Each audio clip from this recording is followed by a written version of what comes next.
ভাই রে ভাই, পৃথিবীর মধ্যে সবচাইতে ভয়ঙ্কর দুই দেশের মধ্যে আবারও শুরু হয়ে গেল যুদ্ধ। প্রশ্ন আসতে পারে কেনই বা যুদ্ধটা শুরু হলো। বিস্তারিত থাকছে আজকের এই ভিডিওতে। চলো আর বেশি কথা না বাড়িয়ে ভিডিওটি শুরু করা যাক। তো hello guys, welcome to my page and channel roaster 7। আজকের এই ভিডিওতে আমি কথা বলবো ভারত বনাম পাকিস্তান যুদ্ধ সম্পর্কে। আমি রয়েছি কপিল তোমাদের সাথে। ভারত পাকিস্তান যুদ্ধটা নতুন কিছু নয়, এর আগে আমরা অনেকবার শুনেছি ভারত পাকিস্তান যুদ্ধের কথা।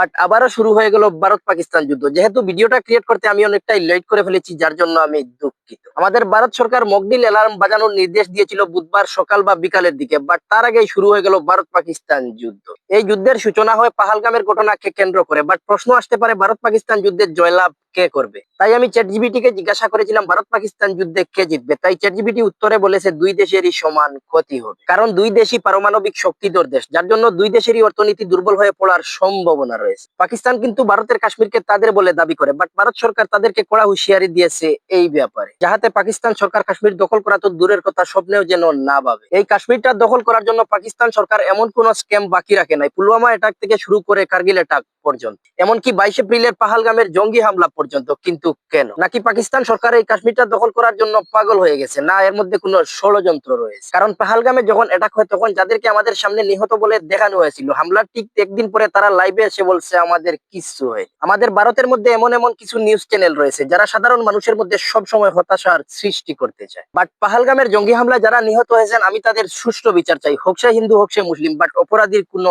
ধর্ম হয় না। পাকিস্তানি জঙ্গিরা আমাদের 26 জনকে গুলি করে নিহত করেছিল, বাট আমরা ভারতবাসীরা এই 26 জনের বদলা চাই। আবার নাকি পাকিস্তানি এক জঙ্গি গোষ্ঠী এই হামলার দায়ভার স্বীকার করেছে, যার জন্য আমাদের ভারত সরকার বদলা নেয়ার জন্য পাগল হয়ে গেছে। এটা নিশ্চিত হওয়ার কথা, কারণ সাধারণ জনগণ নিহত হয়েছে। বাট আমরা সাধারণ জনগণ কনফিউজড। আমাদেরকে মিডিয়া দেখায় একটা এন্ড, আমরা তারপর দেখি আর একটা। কিন্তু পাহালগামের জঙ্গি হামলায় আমাদের ভারতের 26 জন নিহত হয়েছেন, এটা 100% রাইট, যার জন্য ভারত সরকার এদের বদলা নেওয়া আরম্ভ করে দিয়েছে।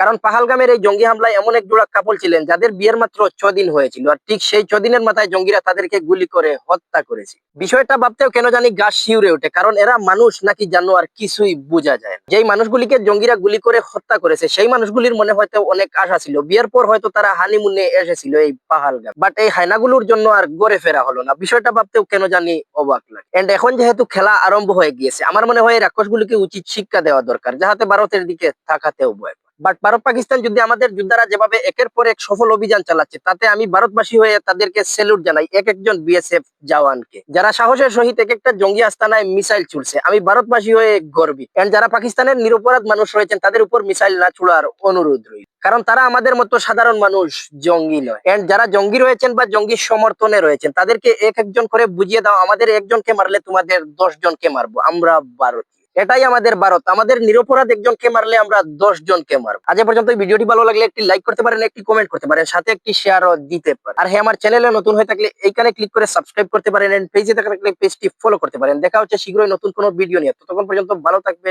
সুস্থ থাকবে।